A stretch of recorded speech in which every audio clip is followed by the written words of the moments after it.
This is a 92 Plymouth Voyager. Had the fuel rail leaking. It's a 3.3 engine.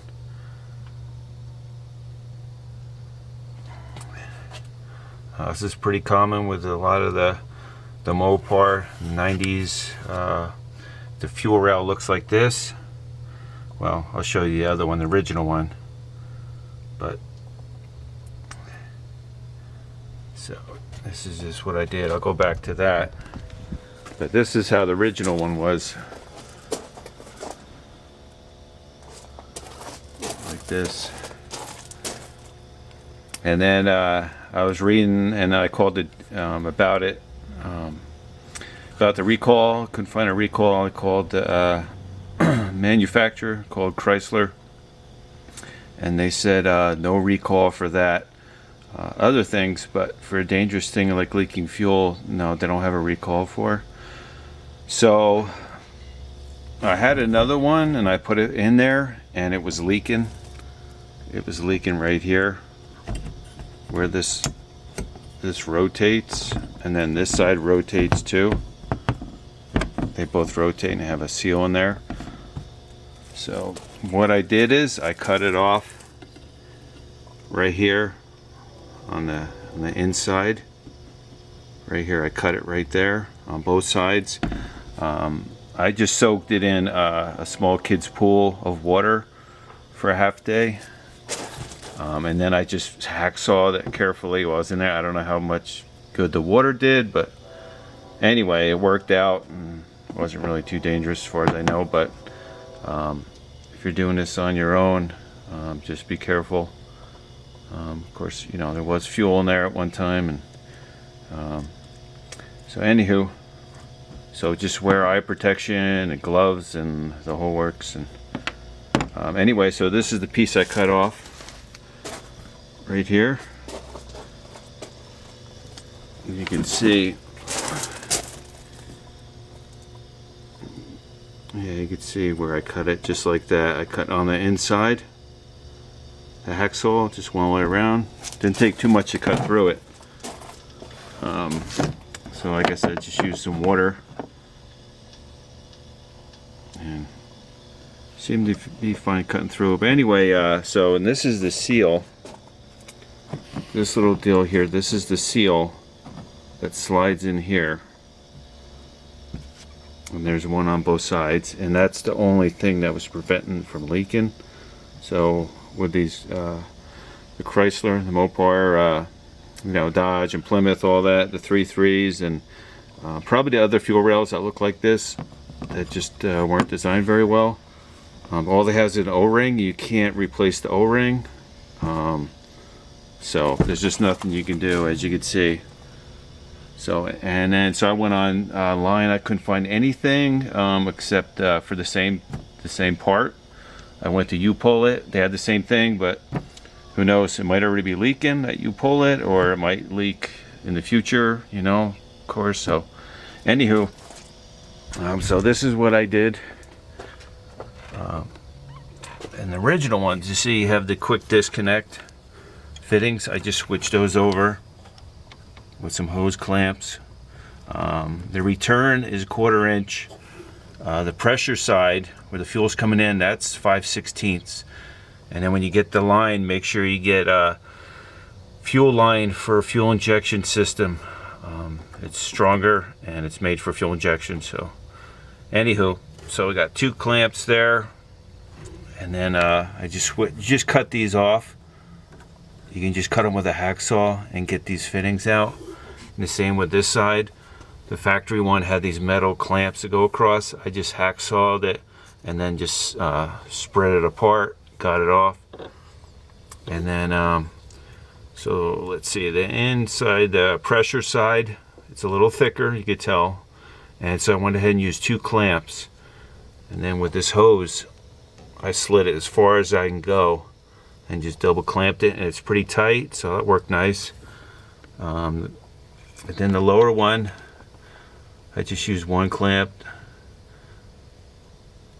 That's the smaller line.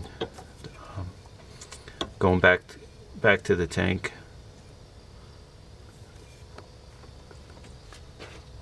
So, and then this is it here. So what I did is, I'll give you the part number. I just used a 45, and then it has a little nipple there, which that goes on there. So again, the line is fuel and pressure for fuel injection line. I just put this side in, put a clamp on, went over there, then trimmed this, snipped it, and then clamps there. Okay, so far it seems good. I turned it on, just cranking it basically, you know, I didn't get it running, and so for now it's good, it's not leaking.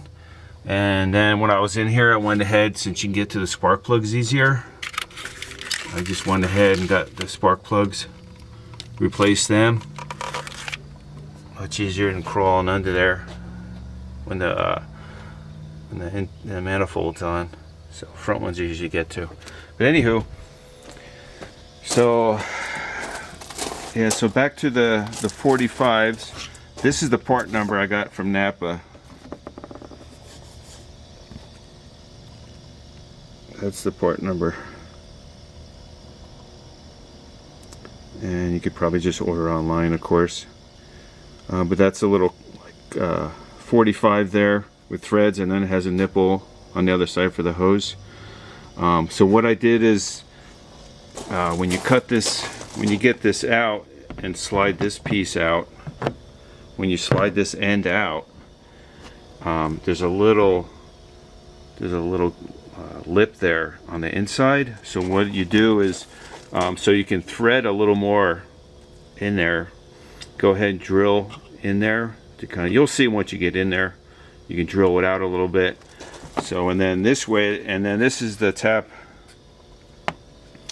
That's from Napa also, as you can tell. That's the tap I got. Okay, 1/4 inch. And then just went ahead, just started in the tap easily, and then just went in little bits at a time until, and then I would test the 45 to crank it on there. It's pretty tight. And then I got it until it seated up and it was facing inward. Or on this side, of course, I tightened it up until it was facing this side. So you might have to take it out, clean it, you know, thread it a little more, take it out, and just clean it each time real good, keep the threads clean. And I always use WD-40 after like a turn. I'll WD-40, turn it out, put some WD, turn it, you know, tighten it up back and forth, so keeps the threads clean. Just, yeah. Anywho, so, and then what I did is when I put the threads in there, when I threaded that 45 in there, I went ahead and first on the end, I went ahead and reamed it a little bit, because you'll see the 45 is flat. So I wanted to ream it a little bit, kind of like, you know, so it's funnels in more, so the fuel has a little bit easier flow, especially on the pressure side. The other side coming through, I didn't. So on this side, like I said, this one on the inside, I just went ahead with this, so it opens, it's more of a funnel, because this is pretty tight in here. So hopefully I get enough fuel pressure through here too. That's the concern. But so, and then on this side I didn't, I just left it. And so I'll show you what I used. So I went ahead, you can use any type of sealant, thread sealant, but this is what I used. Just thread, put it on the threads, not too much, but just enough to cover them. And so before I did this, I let the fuel rail sit in the sun for a while, just to kind of warm up. You could do it either way, but I just felt like doing that. And then I had this in the sun to kind of warm it up a little bit. Then I went ahead, did the threads, put those on there, and then I just let it dry in the sun. I didn't put it right on there and get the fuel flowing. I wanted to let it dry for a while. So let's see what else is on the list here. Okay, 7 clamps. Okay, I think that's about everything.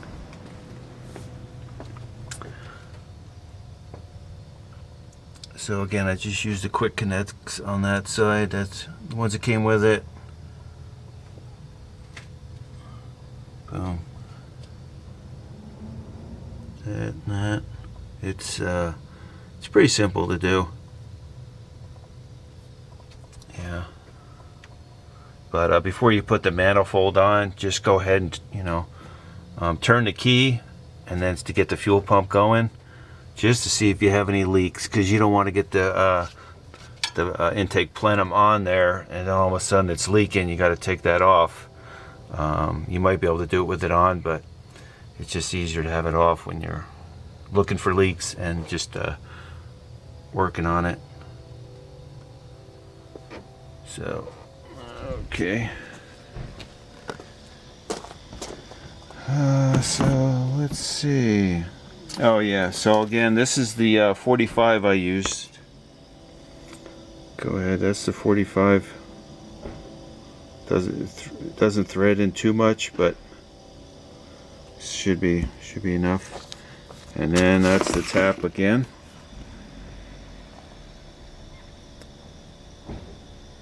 So I tapped it. And some good thread sealer.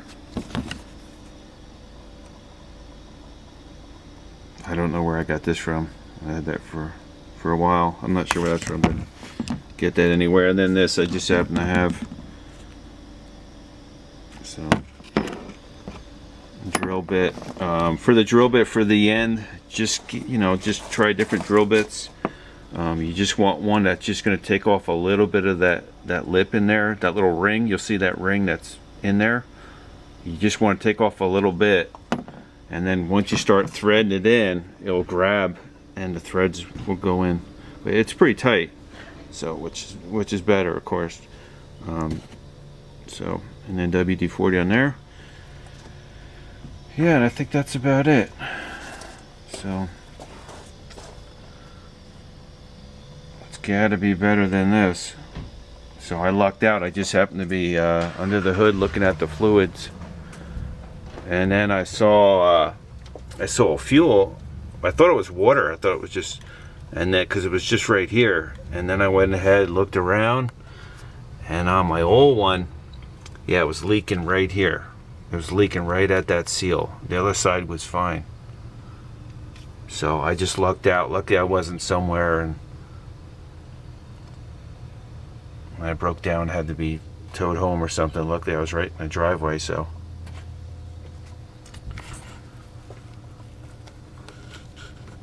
Alrighty. So again, as far as cutting that with the hacksaw, it didn't seem too bad, but I would just maybe just keep it in water, soak it in water or something, but I don't know how much that really did. You could probably just cut it without it. That's just something I did. But I mean, there was no welding or anything. It's just, and then tapping the threads in there. So it seemed pretty fine, pretty easy. So